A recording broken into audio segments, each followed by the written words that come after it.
In 1859, Charles Darwin published The Origin of the Species.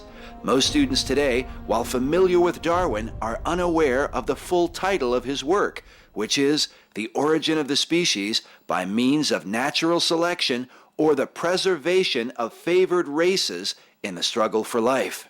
In this work, Darwin challenged the origin of animal life on the planet and formalized the evolutionary ideas that had been pondered for centuries. In 1871, Darwin published The Descent of Man, in which he applied this thinking to the origin of mankind itself. More than a century later, Charles Darwin is revered as a prophetic voice for humanism in the scientific community. His theories on evolution are today regarded as scientific fact. The very authorship of life itself, once acknowledged as from a divine creator who made man in his own image, has now been attributed to chance and the coincidence of nature.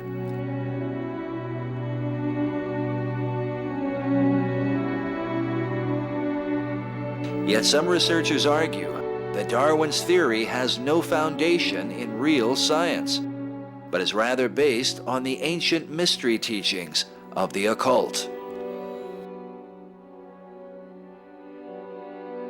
First, I would say the evolution theory did not start with Charles Darwin. It started way before that. It actually started in the Garden of Eden with Satan when he said to Eve in Genesis chapter 3, "Eve, if you eat off that tree, ye shall be as gods." The whole idea that man can progress and evolve and become better, is an idea that came from the devil in the Garden of Eden. Satan started that. And then down through history, there have been who knows how many thousands of folks that have promoted that idea or pushed it. Aristotle taught a form of evolution. Plato taught a type of evolution. The Babylonians, down through history, there's always been folks who taught, that the Egyptians taught we evolved from slime along the Nile River. So Darwin simply made the theory popular. That's all he did. He didn't really invent the theory of evolution. His grandfather, Erasmus Darwin, wrote a whole book called Zoonomia, where he basically laid out everything Darwin said. And Darwin, his grandson, then stole all of his ideas and never gave credit to Grandpa one time. Interesting plagiarism back then. But Darwin's theory, as we call it Darwin's theory, but actually it was way before him. The evolution theory would say that everything is evolving and getting better, and we don't see any of that. We don't see any mutations produce any improvement to the gene pool. Mutation is a scrambling of information that results in a genetic loss. Nobody's ever proven a good mutation. Some people say, well, bacteria become resistant to drugs. I say, well, yeah, that's because they lost information. The antibiotic can't lock onto the ribosome. So it's like somebody's coming through town and they're handcuffing everybody, hauling them off to jail, going to kill them. But you don't have any arms, so they can't handcuff you. You say, wow, that's beneficial. Well, it might be beneficial for the moment, but it's not beneficial in the long term, okay? So these bacteria that are deformed, that have lost information, now are able to be resistant to the drugs only for that particular drug and only for a short time. When you put them back in the regular population, they're worse off. There's absolutely no evidence whatsoever to back up the evolution theory. Nobody's ever seen a dog come from a non-dog, and we certainly have never seen a dog come from a rock, which is what the evolution theory teaches if you go back, millions of years. Most evolutionists don't even know their own theory. They don't even know that they believe they came from a rock 4.6 billion years ago. A typical modern science textbook says that 18 to 20 billion years ago, all the matter in the universe was concentrated into one very dense, very hot region that may have been much smaller than a period on this page. For some unknown reason, this region exploded. This explosion is called the Big Bang.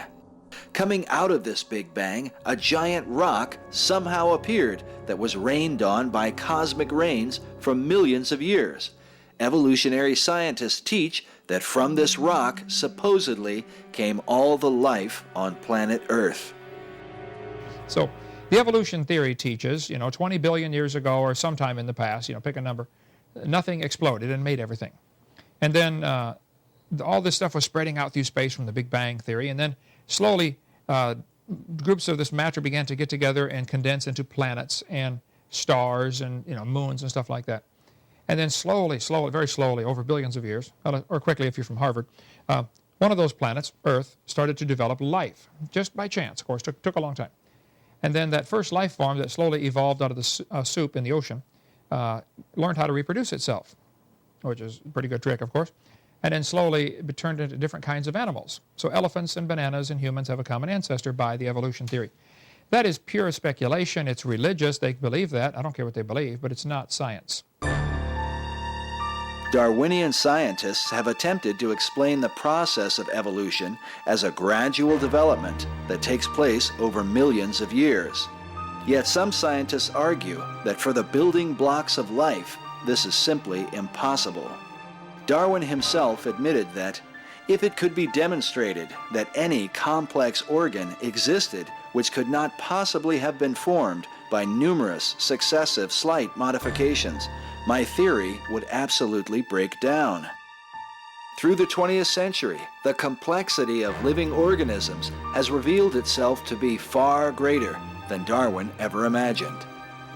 At the White House Millennium Council for the year 2000, world-renowned scientist Stephen Hawking commented that our present computers are less complex than the brain of an earthworm, a species not noted for their intellectual powers.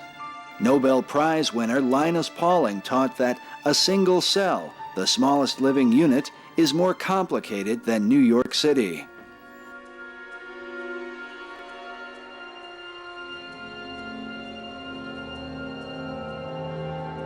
In his book, Darwin's Black Box, author and biochemist Michael J. Behe argues that the complexity of cell structure overthrows the idea of a gradual evolution. His conclusions reveal that highly sophisticated molecular machines control every cellular process. Thus, the details of life are finely calibrated, and the machinery of life enormously complex.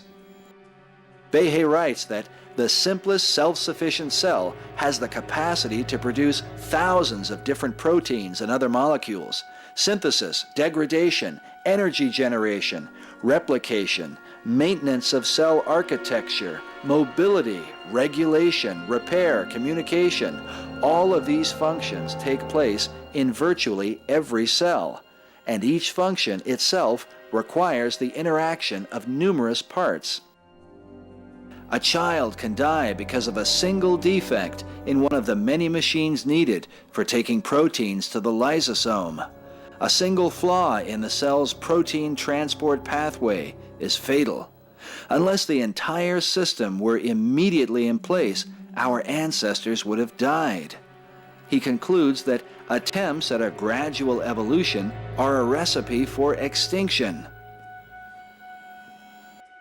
Behe further rebukes the scientific community for ignoring the evidence.